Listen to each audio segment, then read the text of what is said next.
एक दफा का जिक्र है कि एक गांव पर एक चुड़ैल का साया था जो रोज रात को गांव का चक्कर लगाती थी और उसे जो भी नजर आता था उसे अपने साथ उठाकर ले जाती थी।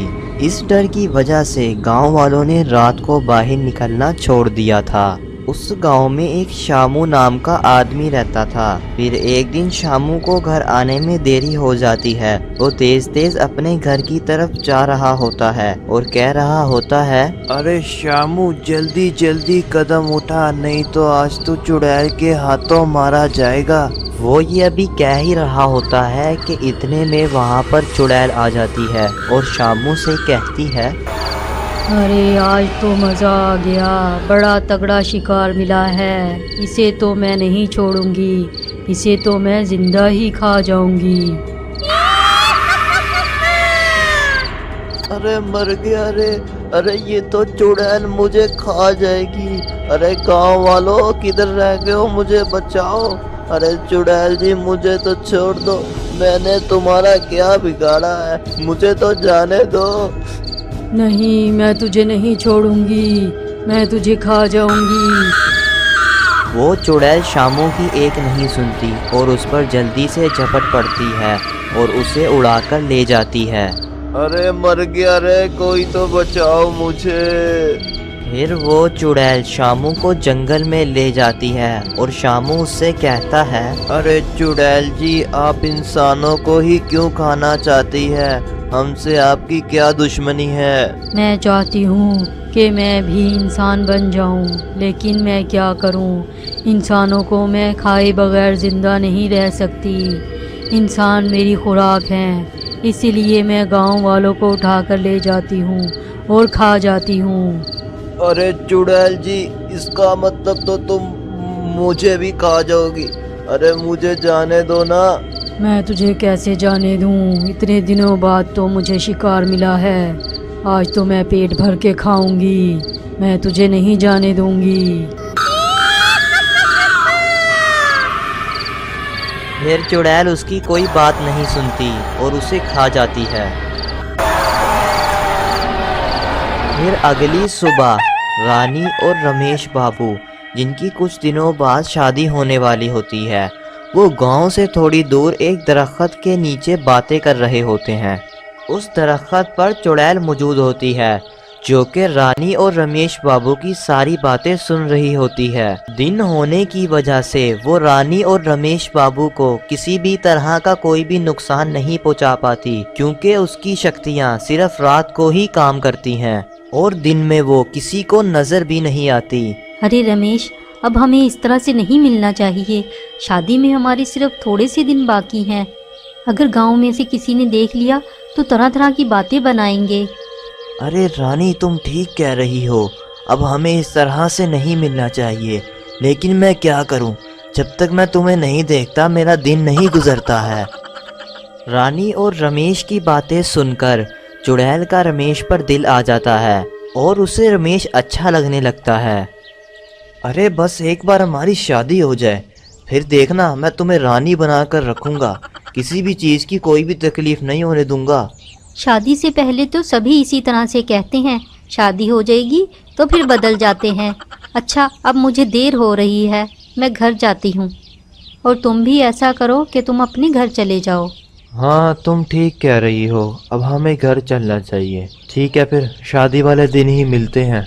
चुड़ैल रानी और रमेश की बातें सुनने के बाद ये कहती है, क्यों ना मैं रानी के जिस्म के अंदर चली जाऊं, इस तरह से मेरा इंसान होने का सपना भी पूरा हो जाएगा और रात को मैं गांव में अपना शिकार भी आसानी से तलाश कर लूँगी और मेरी रमेश से शादी भी हो जाएगी।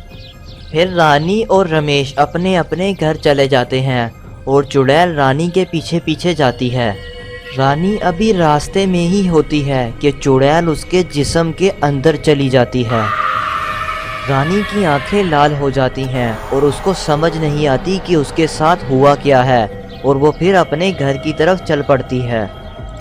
जब रानी अपने घर पहुंच जाती है तो उसकी माँ उससे कहती है, अरे बेटा, तुम्हारी शादी होने में अब कुछ ही दिन बाकी हैं। मेरा ख्याल है कि तुम अब बाहर मत जाया करो। अगर कोई काम होगा तो मैं खुद ही कर लूँगी। ठीक है माँ, मैं आइंदा ख्याल रखूँगी और बाहर नहीं जाऊँगी। फिर कुछ दिनों के बाद रानी और रमेश की बड़ी धूमधाम से शादी हो जाती है।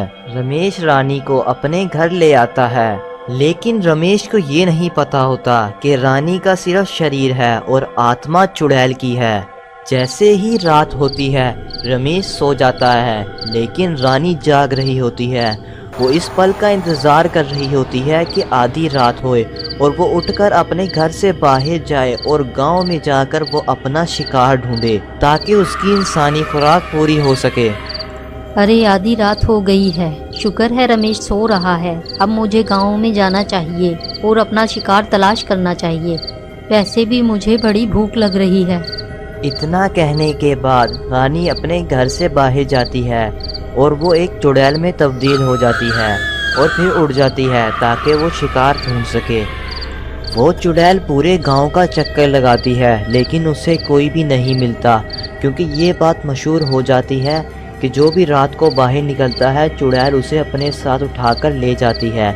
इस डर की वजह से गांव वाले शाम होने से पहले पहले अपने सारे काम ख़त्म करके घर चले जाते हैं। इस वजह से चुड़ैल को रात भर में कोई भी नज़र नहीं आता।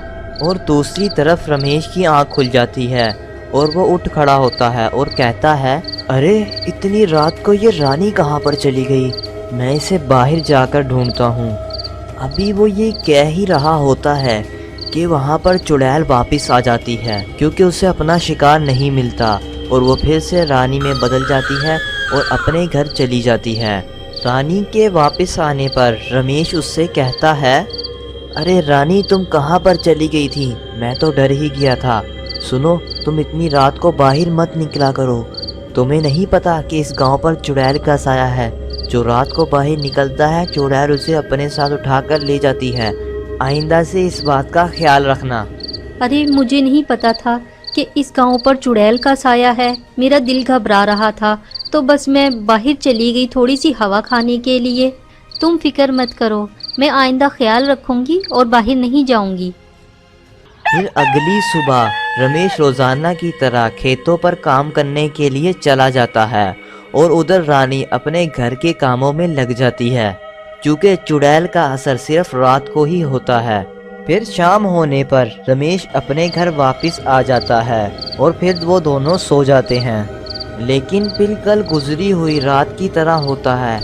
रमेश सो जाता है पर रानी जाग रही होती है। वो इस पल का इंतज़ार कर रही होती है कि जैसे ही आधी रात हो वो अपना शिकार ढूंढने के लिए गांव में जाए। और फिर आधी रात हो जाती है और रानी कहती है, आज तो मैं अपना शिकार तलाश करके ही रहूंगी। आज तो मैं अपने शिकार को हाथ से नहीं जाने दूंगी। मुझे बहुत भूख लग रही है। फिर रानी अपने घर से बाहर चली जाती है, लेकिन रमेश सही तरह से सोया नहीं होता। उसकी आंखें तो बंद होती हैं, लेकिन वो जाग रहा होता है और वो रानी के पीछे जाता है। लेकिन वो जैसे ही बाहर जाता है वो देखता है कि रानी एक चुड़ैल में बदलकर उड़ जाती है। वो ये देख के हैरानो परेशान हो जाता है और वो कहता है, अरे ये रानी चुड़ैल कब से बन गई? मुझे कुछ ना कुछ करना पड़ेगा। मैं ऐसा करता हूँ, मैं सुबह गांव के मुखिया के पास जाता हूँ और उनको जाके सारी बात बताता हूँ। फिर वो सुबह गांव के मुखिया के पास जाता है ताकि वो उनको अपनी परेशानी के बारे में बता सके। जैसे ही वो मुखिया के पास पहुंचता है तो उनको अपनी सारी बात बताता है। और मुखिया जी क्या हाल है, ठीक हो? अरे मुखिया जी मैं बहुत ज़्यादा परेशान हूँ। मेरी बीवी एक चुड़ैल है जो रोज़ रात को चुड़ैल बन के गाँव का चक्कर लगाती है और उसे जो भी नज़र आता है वो उसे अपने साथ उठाकर ले जाती है। मुझे कोई इसका उपाय बताओ। अरे बेटा, मुझे लगता है तेरी बीवी चुड़ैल नहीं है, बल्कि गांव की चुड़ैल उसके शरीर में आ जाती है और लोगों को अपना शिकार बनाती है। ऐसा भी हो सकता है, लेकिन अब आप मुझे बताओ कि मुझे क्या करना होगा। बेटा इस तरह करो, किसी तरह उसे गुफा की तरफ ले आओ। अरे रानी, तुम तो चुड़ैल निकली। मैं तो तुम्हें लड़की समझता था। तुम चुड़ैल कब से बन गई? अरे मूर्ख, मैं तेरी कोई रानी नहीं, मैं एक चुड़ैल हूँ। मैंने तेरी रानी का सिर्फ जिस्म इस्तेमाल किया है ताकि मैं इंसान बन सकूं। इतना कहने के बाद चुड़ैल अपने असली रूप में आ जाती है और रमेश से कहती है, अरे रमेश, तूने मुझे पहचान लिया है तो आज मैं तुझे ही खा जाऊंगी। अच्छा चुड़ैल, अगर तेरे अंदर हिम्मत है तो मुझे पकड़ के दिखा। फिर रमेश चुड़ैल को अपने पीछे लगाकर गुफा की तरफ ले जाता है और वो सीधा गुफा के अंदर चला जाता है और चुड़ैल भी उसके पीछे पीछे गुफा के अंदर चली जाती है और वो गुफा के अंदर जाकर मुखिया के पास खड़ा हो जाता है। अरे रमेश, इस औरत से तू डरकर क्यों भाग रहा है? ये तो बहुत खूबसूरत है। तू तो कहता था चुड़ैल है। अरे नहीं नहीं, ये तो एक चुड़ैल है। तुम दोनों मिलकर मेरा मजाक उड़ा रहे हो। अरे नहीं नहीं, हम मजाक नहीं कर रहे। तुम बहुत खूबसूरत हो। यकीन नहीं आता तो आईने में देख लो। जैसे ही चुड़ैल उस आईने में देखती है वो उस आईने के अंदर कैद हो जाती है और रानी आज़ाद हो जाती है। वाह मुखिया जी, ये आपने कैसे किया? बेटा, ये एक जादुई आईना था जो हमने चुड़ैल को कैद करने के लिए बनाया था। हम बाहर निकल के गुफा का दरवाज़ा किसी पत्थर से बंद कर देते हैं ताकि चुड़ैल हमेशा के लिए इस गुफा में कैद हो जाए। वो बड़े पत्थर से गुफा का मुंह बंद कर देते हैं। गांव वालों को चुड़ैल से मुक्ति मिल जाती है और वो हंसी खुशी रहने लगते हैं।